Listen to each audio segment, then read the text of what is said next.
Assalamualaikum warahmatullahi wabarakatuh. Nama saya Ika Fitri Aulia. Saya dari Prodi Akuntansi. Di sini saya akan membahas tentang pengantar akuntansi 2 dan dosen Ibu Desi Arigawati SE AKMSI.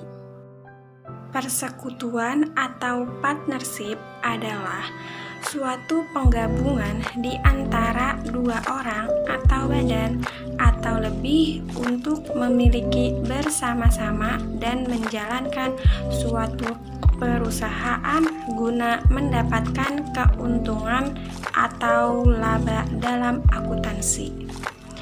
Persekutuan sebagai unit usaha harus dianggap mempunyai kedudukan yang terpisah dengan pemiliknya.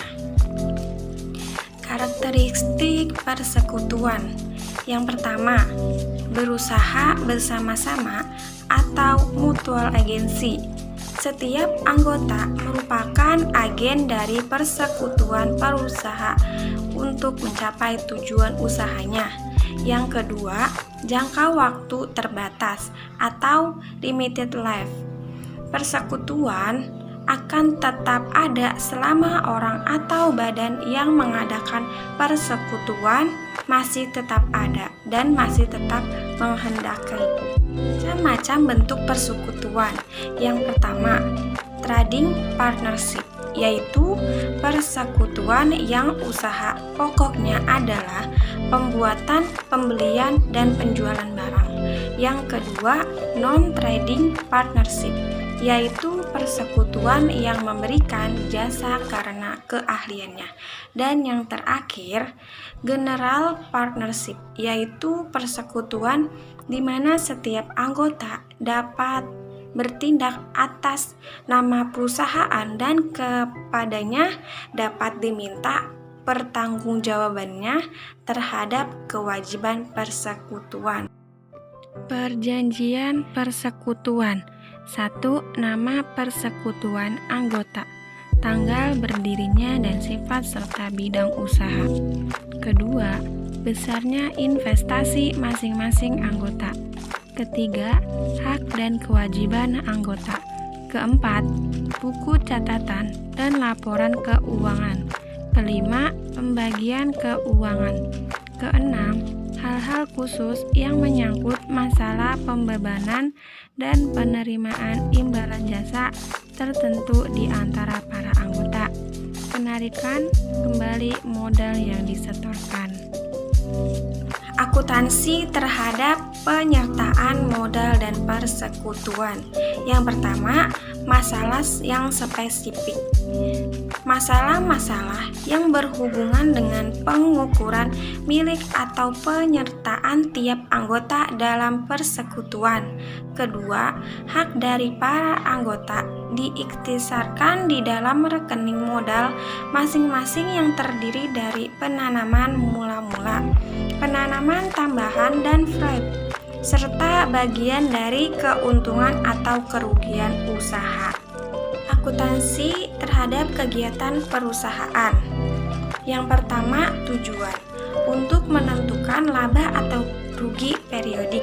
Yang kedua, laba atau rugi periodik ditentukan berdasarkan perbandingan antara jumlah seluruh pendapatan dan biaya menurut dasar waktu atau accrual basic.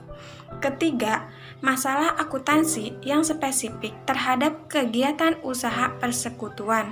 A. Penentuan jumlah hak pemilikan relatif dari para anggotanya di dalam persekutuan. B. Pembagian laba atau rugi persekutuan kepada anggota pemilik. C. Penyajian laporan keuangan dalam persekutuan.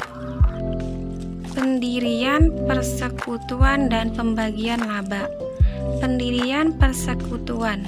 Sebagai ilustrasi, diasumsikan Jaka Rahardian dan Rizal Fauzi memiliki toko perangkat keras yang semula bersaing, sepakat untuk menggabungkan usaha mereka dalam sebuah persekutuan. Jaka Rahardian sepakat untuk memberikan kontribusi sebagai berikut. Kas 7.200.000, peralatan kantor 2.500.000, piutang usaha 16.300.000, penyisihan piutang tak tertagih 1.500.000, persediaan 28.700.000, utang usaha 2.600.000. Ayat jurnal untuk mencatat aset dan liabilitas yang dikontribusikan oleh Jaka Rahardian adalah sebagai berikut.